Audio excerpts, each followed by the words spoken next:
Bapak Ibu guru hebat. Pada hari ini saya akan melaksanakan pra-observasi aksi nyata pada modul 2.3 coaching untuk supervisi akademik. Perkenalkan, nama saya Nurnalisa Novita Panigoro. Saya calon guru penggerak angkatan 11 di Kabupaten Pohuwato, Provinsi Gorontalo. Dan di samping saya sudah berada rekan sejawat saya yang luar biasa, yang hebat, yang bernama Ibu Dewi Oktaviana MPD GL, yang menjadi objek pengamatan saya pada hari ini. Bagaimana kabarnya Ibu Dewi? Alhamdulillah baik. Alhamdulillah. Baik Ibu Dewi, kita langsung saja memulai kegiatan pra-observasi pada hari ini ya Bu ya. Alhamdulillah Ibu Dewi hari ini punya kesempatan untuk saya lakukan pra-observasi ya. Jadi pada kegiatan hari ini kita akan melaksanakan pra-observasi. Jadi tujuannya adalah untuk mengetahui dan mengevaluasi jalannya proses pembelajaran yang Ibu Dewi akan lakukan.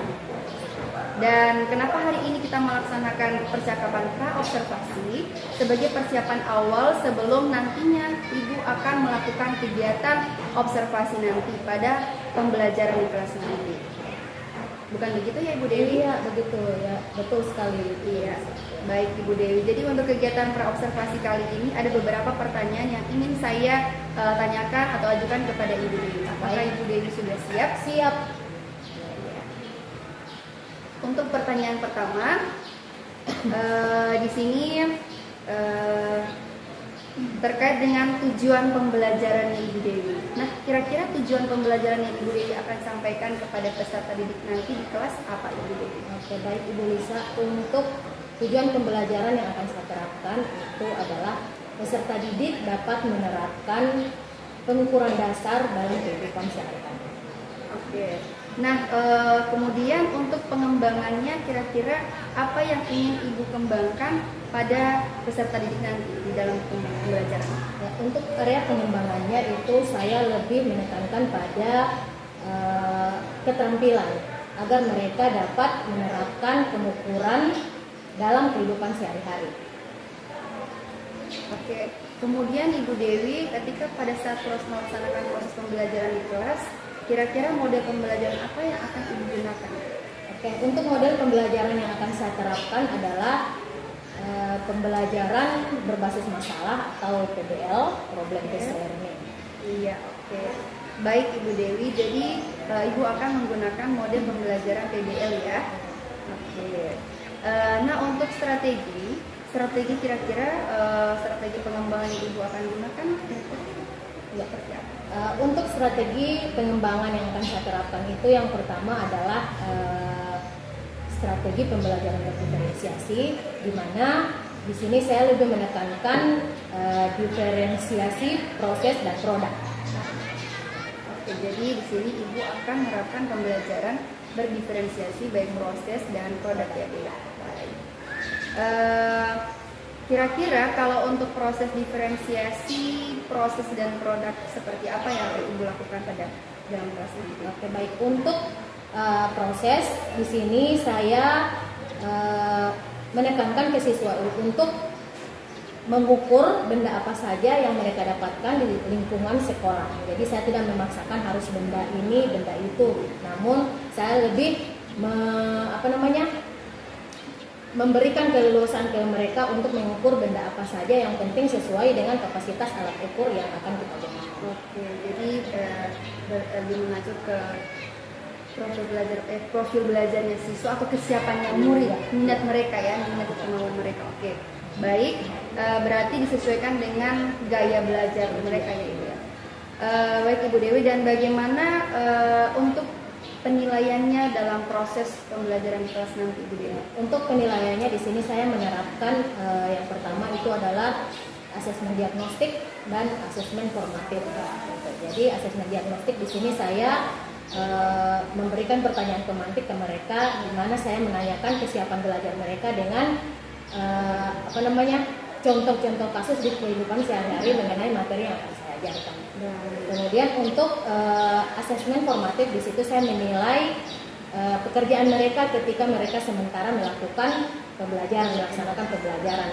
Yang saya tekankan di sini, selain PBL, saya juga menerapkan metode praktikum atau eksperimen. Oke, baik. Kemudian kalau untuk sasaran kelas yang ini Ibu Dewi laksanakan, kelas berapa, dari hari apa, dan waktu berapa? Oke, untuk kelas itu saya menerapkan pembelajaran ini di kelas 2, insya Allah besok hari Selasa tanggal 21 Oktober. Baik, mungkin hanya itu pertanyaan dari saya, Ibu. Jadi saya di sini hanya ingin perlu tahu arah Ibu untuk pembelajaran di kelas nanti seperti apa, karena nantinya ini akan berkaitan dengan apa yang akan Ibu sampaikan tadi, ya Bu ya. Itu saja yang saya ingin tanyakan. Terima kasih atas waktunya Ibu Dewi. Sampai ketemu pada saat observasi nanti. Oke, sama-sama Ibu Lisa. Semoga semuanya berjalan lancar, kita sehat-sehat selalu. Amin. Ya, terima kasih. Assalamualaikum warahmatullahi wabarakatuh.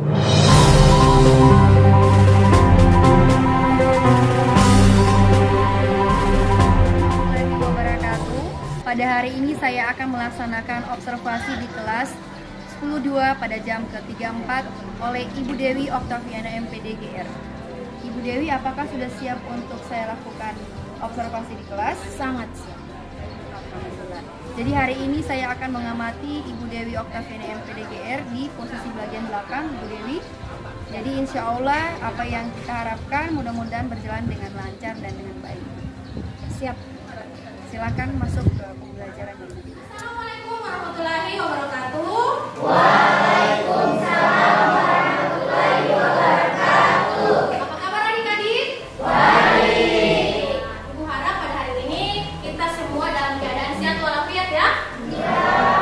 Ini karena kita lihat sendiri cuaca lagi mendung, sebentar lagi akan turun hujan. Nah, pastikan rasa mengantuk itu muncul ya. Nah, untuk kita menghindari rasa kantuk tersebut, kita yel-yel dulu bisa? Iya. Coba semuanya berdiri. Tahu kan yel-yel yang biasa kita lakukan kan? Ya. Oke, semuanya siap? Kita lakukan yel-yel yang seperti biasa kita lakukan. Oke, Ibu pandu ya. Semangat pagi. Pagi, pagi, pagi ceria. Pagi, pagi, pagi luar biasa. Nah, sekarang sebelum duduk, untuk menumbuhkan rasa nasionalisme kita menyanyikan lagu nasional dulu ya. Ya. Oke. Dari Sabang sampai Merauke ya. Ya. Oke, sambil bertepuk tangan. Ibu pandu dari depan ya. 1, 2, 3. Dari Sabang sampai Merauke, bergeser pulau-pulau, sambung menyambung menjadi satu. Itulah Indonesia.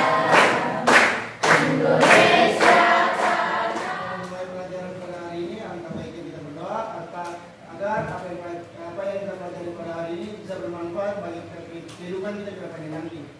Mari kita berdoa menurut keyakinan kita masing-masing. Berdoa dimulai.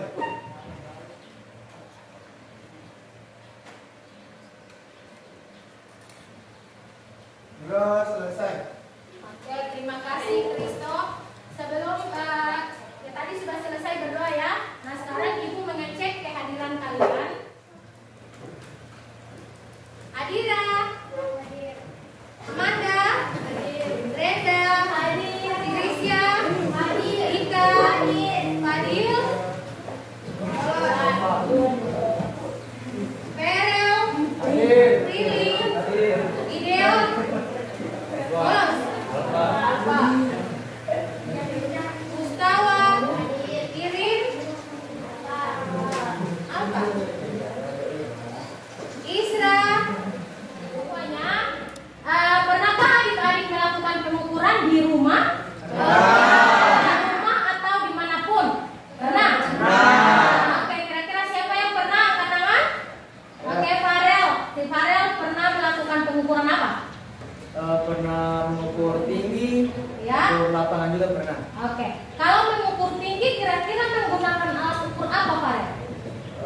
biasanya menggunakan meteran. Meteran. Iya. Kalau mengukur lapangan tadi menggunakan apa? Meteran. Meteran juga? Iya. Oke, baik. Ada yang lain? Sudah? Sudah. Oke, kita beri aplaus untuk. Oke, baiklah adik-adik sekalian. Setelah kita mendengarkan apa yang telah dijelaskan oleh Farel tadi, maka tujuan pembelajaran yang akan kita capai pada hari ini yaitu peserta didik dapat menerapkan pengukuran dalam kehidupan sehari-hari. Oke, perhatian semuanya, dari tujuan pembelajaran yang telah Ibu sampaikan tadi, maka untuk materi yang kita akan belajarkan pada hari ini yaitu tentang pengukuran. Perhatikan semuanya, apa itu pengukuran? Ya, perhatikan di slide. Pengukuran adalah proses mengukur suatu besaran menggunakan alat ukur dan satuan tertentu. Tadi seperti yang telah dijelaskan Farel bahwa si Farel tadi mengukur tinggi badan, tinggi badan dan panjang dari lapangan. Nah, di sini salah satu bentuk pengukuran itu adalah mengukur pembelajaran yang telah Ibu sampaikan tadi. Maka untuk materi yang kita akan belajarkan pada hari ini yaitu tentang pengukuran. Perhatikan semuanya, apa itu pengukuran? Ya, perhatikan di slide. Pengukuran adalah proses mengukur suatu besaran menggunakan alat ukur dan satuan tertentu. Tadi seperti yang telah dijelaskan Farel bahwa si Farel tadi mengukur tinggi badan, tinggi badan dan panjang dari lapangan. Nah, di sini salah satu bentuk pengukuran itu adalah ada dua skala, skala tetap dan skala nonius, skala geser. Kalau skala utama atau rangka tetap itu memiliki skala panjang yang disebut skala utama. Yang mana itu rahang tetap atau skala tetap yang ini ya, yang ini atau di slide seperti ini. Untuk skala nonius atau skala geser adalah yang ini, yang digeser-geser, ya. Fungsi dari jangka sorong ini kita bisa mengukur diameter dari suatu benda. Nah, ini diameter, ya. Diameter dari suatu benda yang berbentuk lingkaran. Gitu. Kalau mistar itu kita bisa menggunakan mistar ya dengan mengukur benda-benda yang lurus, ya. Namun jangka sorong kita bisa mengukur diameter dalam suatu benda dan diameter luar dari suatu benda. Misalnya kita mengukur diameter ini, diameter dari botol air minumnya Ibu. Nah, kita bisa lihat diameter luarnya di sini, diameter dalamnya menggunakan skala. Perhatikan semuanya. Sekarang kalian telah dibagi menjadi 6 kelompok dan di atas meja kalian sudah tersedia alat-alat yang akan kita gunakan nanti pada saat praktek. Sekarang Ibu akan membagikan LKPD yang akan menjadi acuan kita untuk praktek nanti sebentar, ya. Nanti dikerjakan petunjuknya sesuai dengan prosedur kerja yang ada dalam LKPD yang Ibu bagikan. Mempraktekkan sesuai dengan LKPD yang telah Ibu bagikan. Jika ada yang kurang memahami atau belum dipahami, silakan ditanyakan ke Ibu. Kita akan menyelesaikan masalah-masalah yang kalian dapatkan secara bersama-sama.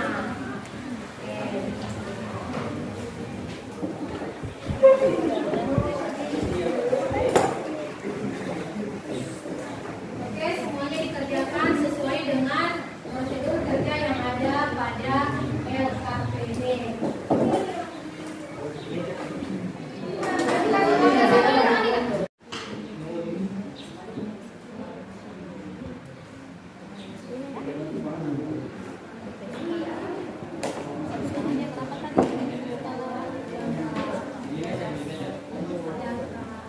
Ini 26 cm ini.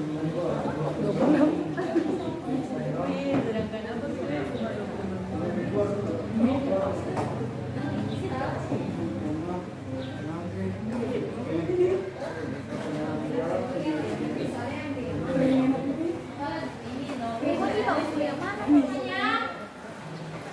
Bagaimana dengan praktikumnya?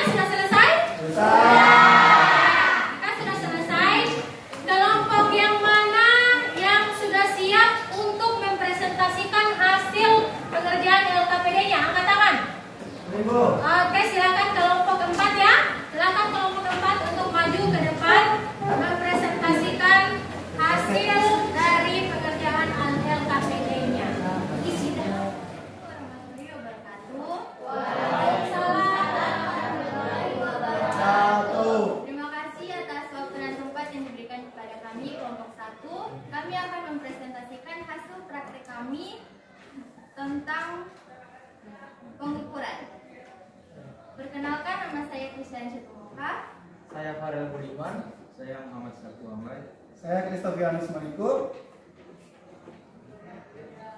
Untuk menjelaskan alat-alat pengukuran yang kami praktekkan, dipersilakan. Farel. Baik, alat yang pertama kita gunakan yaitu jangka sorong. Di sini kita mengukur panjang luar kotak yaitu 8,6 cm dan panjang dalam kotak yaitu 7 cm. Itu pertama ya. Ya. Alat yang kedua yaitu mistar. Baik, kita menggunakan mistar dengan media buku. Panjang buku yaitu 26,7 cm. Seperti apa? cm dan lebarnya 16,4 cm. Alat yang ketiga yaitu mikrometer skrup. Baik, untuk alat yang ketiga kita menggunakan mikrometer skrup. Kita bisa mengukur lebar dari benda-benda kecil yang kita tidak bisa ukur menggunakan alat-alat yang lain. Bahwa di mana alat mikrometer skrup hanya bisa mengukur yaitu 0 sampai 25 mm. Baik, kami menggunakan alat ini yaitu untuk mengukur lebar dari pulpen. Lebar dari pulpen yaitu kami dapat lebarnya yaitu 5,65 mm. Terima kasih. Kita buka sesi pertanyaan. Silakan kepada kelompok-kelompok bertanya. Oke, silakan. Ya, silakan. Silakan kepada Puspa untuk bertanya. Silakan Puspa. Apakah 3 alat ini berguna dalam kehidupan sehari-hari? Coba ulangi pertanyaannya tadi apa? Apakah Ya, tadi pertanyaan dari Puspa, apakah ketiga alat ukur yang kalian sudah praktekkan itu berguna pada kehidupan sehari-hari? Ya, siapa yang bisa menjawab kira-kira? Saya, Bu. Oke, silakan Kristo. Baik, untuk tiga alat pengukuran ini bisa berguna. Pertama, kita bisa mengukur alat-alat yang kecil. Alat-alat yang kecil kita tidak bisa. Alat-alat yang kecil yang kita tidak bisa ukur dengan meteran. Karena di mana meteran itu dikhususkan untuk benda-benda besar. Tetapi ketiga alat ini dari jangka sorong kita bisa mengukur seperti kotak, seperti handphone, itu kita bisa ukur. Kita tidak bisa ukur menggunakan meteran karena jangka meteran itu terlalu besar. Karena akan membuat ribet. Lebih baik kita menggunakan jangka sorong untuk mengukur alat-alat yang kecil. Kedua, mistar. Mistar sangat berguna karena kita bisa mengukur hal-hal yang sedang, yaitu seperti buku, kertas, meja, itu kita bisa ukur. Karena di mana panjang dari mistar itu sangat terbatas, yaitu sekitar 50 cm. Alat yang ketiga yaitu mikrometer skrup. Mikrometer skrup akan kita bisa gunakan yaitu bisa mengukur seperti alat seperti pulpen, seperti pokoknya alat-alat yang kecil. Dan kapasitas dari mikrometer skrup ini hanya bisa mengukur 0 sampai 25 mm. Jadi tiga alat pengukur ini sangat berguna bagi kehidupan kita. Terima kasih. apakah masih ada pertanyaan dari kelompok lain?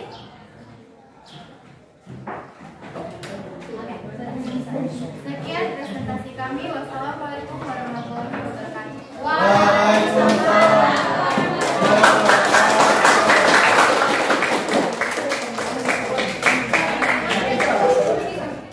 Dari pembelajaran tadi dan dari praktikum yang telah kita laksanakan tadi, kira-kira ada yang bisa menyimpulkan apa itu pengukuran?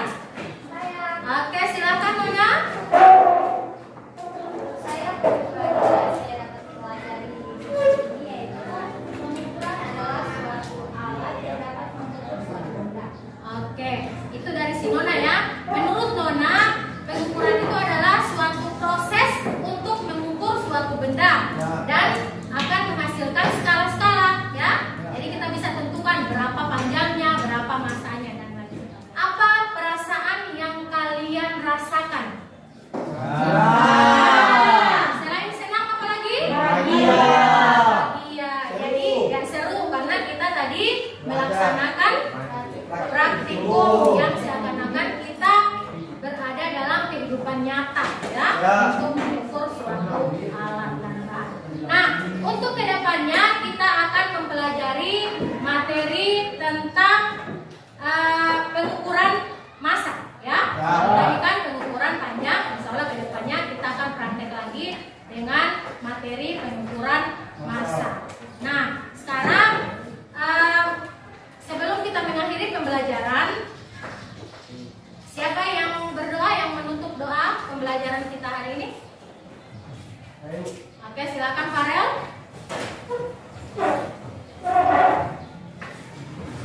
Baik, setelah kita menerima materi kita sepanjang hari ini, alangkah baiknya kita berdoa agar apa yang kami dapat tadi dapat kami lakukan di hari hari. Untuk itu mari kita berdoa. Doa dimulai.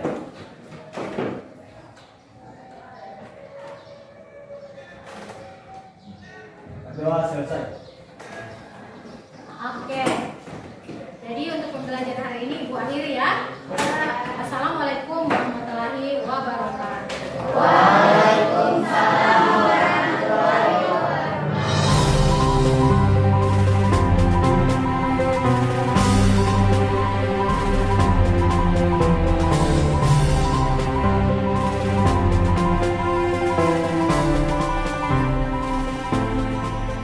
Assalamualaikum warahmatullahi wabarakatuh.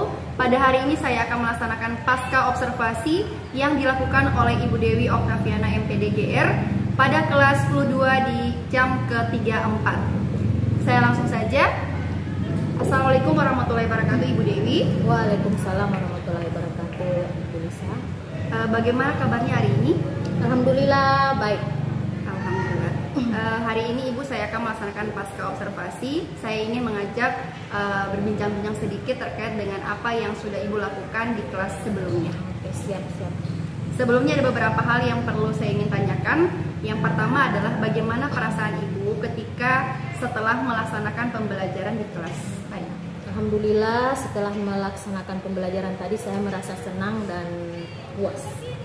Oke, alhamdulillah. Kemudian Ibu di sini saya ingin bertanya lagi, kira-kira apa bisa Ibu menceritakan kembali proses pembelajaran yang sudah Ibu laksanakan tadi di dalam kelas? Oke, baik. Proses pembelajaran yang telah saya laksanakan tadi menurut saya itu sudah sesuai dengan tujuan pembelajaran yang ingin kita capai. Kemudian pada prosesnya saya menerapkan model pembelajaran PBL, Problem Based Learning. Alhamdulillah juga saya lihat berjalan dengan lancar. Selain itu saya juga menerapkan pendekatan berdiferensiasi, ya, pendekatan berdiferensiasi di mana berdiferensiasi tersebut saya menerapkan diferensiasi proses dan diferensiasi produk. Oke. Saya juga tadi sudah mengamati tadi Ibu sementara melaksanakan pembelajaran itu pembelajarannya sangat menarik karena dikaitkan dengan pembelajaran berdiferensiasi baik itu proses dan diferensiasi produk ya Bu ya. Dan di situ saya juga melihat pembelajaran Ibu sangat terstruktur dan terarah seperti apa yang ingin Ibu sampaikan, Ibu lakukan. Apa ada hambatan dalam melaksanakan pembelajaran di kelas Ibu tadi? Oke, baik. Dalam pembelajaran beberapa hambatan yang saya temui itu diantaranya pada persiapan pembelajaran. Misalnya dalam pemasangan LCD proyektor itu membutuhkan waktu yang lama. Kemudian berikutnya dalam proses pembelajaran itu ada beberapa siswa yang belum memahami proses pengukuran dengan menggunakan alat ukur. Iya baik Ibu Dewi, jadi permasalahan tadi atau hambatan yang Ibu hadapi pada saat pembelajaran tadi adalah terkait dengan proyektor, pemasangan proyektor yang memakan waktu yang lama dan sebagian siswa ada yang belum tahu bagaimana cara menggunakan alat pengukur. Ya. Nah selanjutnya di sini menurut Ibu kira-kira alasan mereka seperti itu kenapa Bu? Ya. Alasan dari siswa-siswa tersebut belum terlalu memahami bagaimana cara menggunakan alat ukur. Kemungkinan besar mereka belum tahu atau belum memiliki keterampilan dalam menggunakan alat ukur. Baik Ibu Dewi, kira-kira solusi apa yang ingin Ibu lakukan terhadap peserta didik yang belum memahami atau tahu tentang bagaimana cara untuk mengukur, menggunakan alat ukur dan bagaimana cara mengatasi persiapan pada saat menggunakan proyektor di dalam pembelajaran nanti. Oke, baik Bu Lisa. Ya, yang pertama mungkin solusi untuk persiapan LCD ya.